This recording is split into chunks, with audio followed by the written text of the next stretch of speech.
If you remember guys flying around with one wing, Zag slapping enemies with his beach parasol, and hearing the lady say this a million times, conflict resolved, then you grew up playing Final Fantasy VII Crisis Core. And with the release of the Reunion remaster, I thought I'd go back and get reacquainted with the original. But first, a little backstory. Final Fantasy The Spirits Within was the most ambitious, most expensive animated movie of the time, and it tanked, resulting in big financial troubles for Square. Luckily, this guy, Yoshinori Kitase, came and said, hey, everyone liked Final Fantasy VII, let's make more. And so Square created the compilation of Final Fantasy VII, a meta-series consisting of Cloud's Many Kitchen Knives the movie, Shadow the Hedgehog 2, a bunch of Japanese-only mobile games, and Crisis Core, a prequel based on the Cloud and Zack backstory from the original game. And here it is. Things start off pretty straightforward. Zack is on a training mission to Midgar. He's accompanied by his supervisor, Angio, and you can tell this guy's more senior because he's got a bigger sword. Now, Zack barely has time to show off his brand spanking new Motorola Razr before he gets into a fight. Okay, so this game uses a real-time battle system with a few elements from Final Fantasy VII thrown in. Nice, what a fluid combat system. I really hope they don't throw in any mechanics that grind it all to a halt.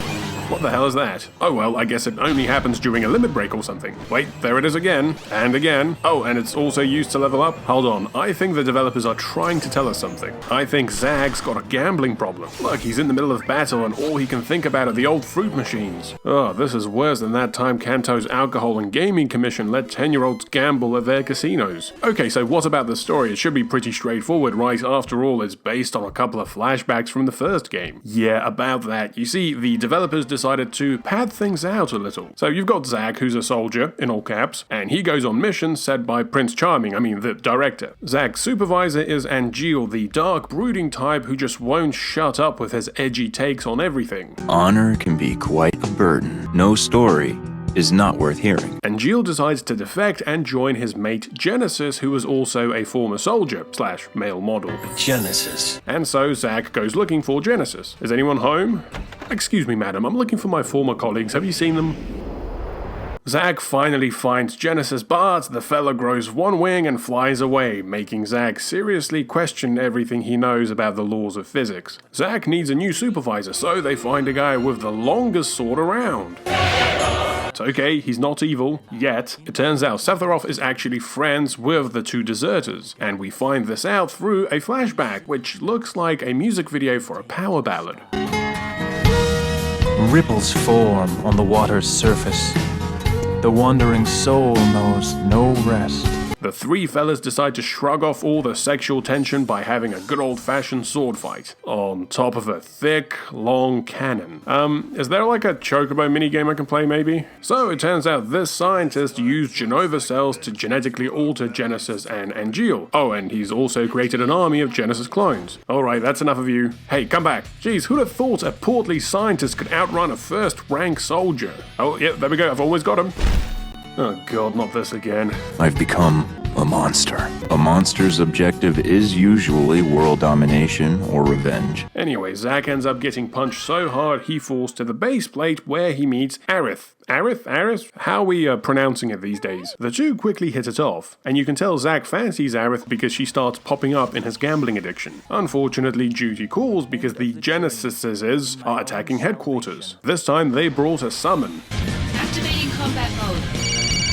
What? Hold on a sec, Bahamut. Aerith, listen. Can I call you back later? Ugh, talk about needy, we've just met. Luckily for Zag, old Bahamut here seems to come down with a bad case of indigestion. Alright, next, Zag is sent on a mission to take down the most dangerous creature there is. Ugh, better pull out the big guns for this. I'm trying!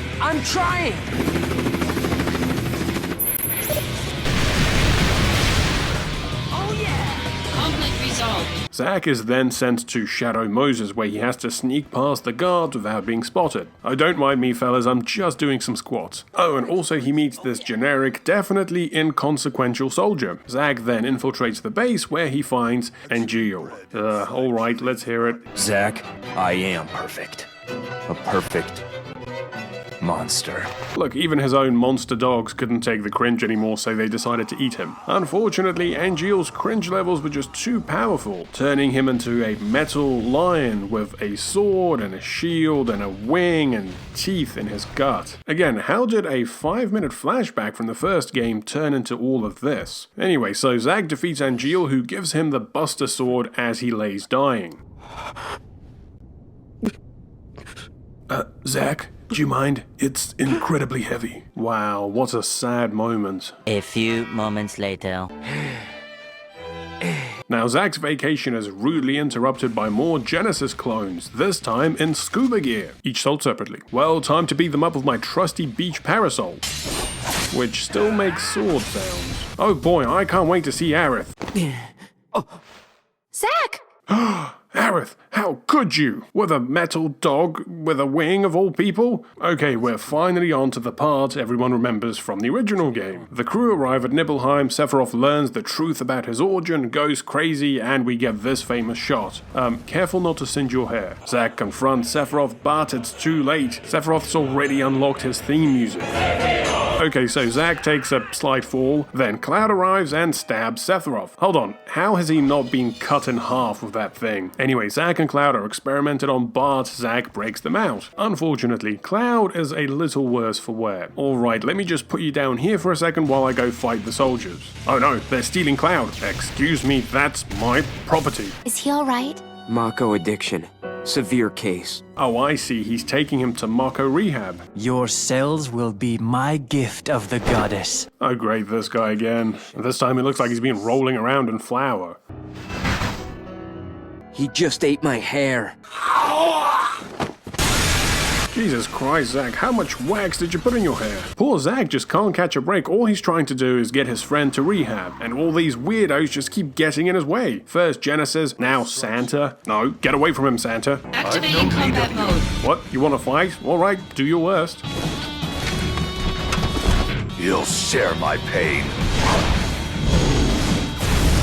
Alright, I'll take that back. Genesis then goes full Devil May Cry before turning into a Michael Bay Transformer. Zag defeats Genesis once and for all, and now he's free to fulfill his destiny of being shot by 10,000 soldiers. Activating combat mode. Ah shit, I changed my mind. Stop, I changed my mind. Zag defeats the army but succumbs to his wounds. The last thing he sees before dying is his one true love. Gambling. Zack is then pulled up into gambler's heaven while poor Cloud is left dragging the world's heaviest sword alone through the desert. And so there we have it, Crisis Core, an over-the-top, bonkers, and highly ambitious prequel to one of the best games ever made. And imaginary slot machines aside, I really enjoyed the gameplay mechanics. It was a great mix of old and new at the time. In terms of plot, I'll be honest, I never really cared much for the new characters. Flying feels pretty good. But it was nice to see Zack and Cloud stories fleshed out, and great to see locations, sequences, and characters from the original realized in proper 3D instead of, looking like Playmobil playsets. And to be honest, I'm surprised they were able to fit this entire game onto the PSP. In many ways, Crisis Core was the remake before the remake. Please let me know your thoughts about this game in the comments. What did you think of the gameplay, the story, and of course, who had the best hair?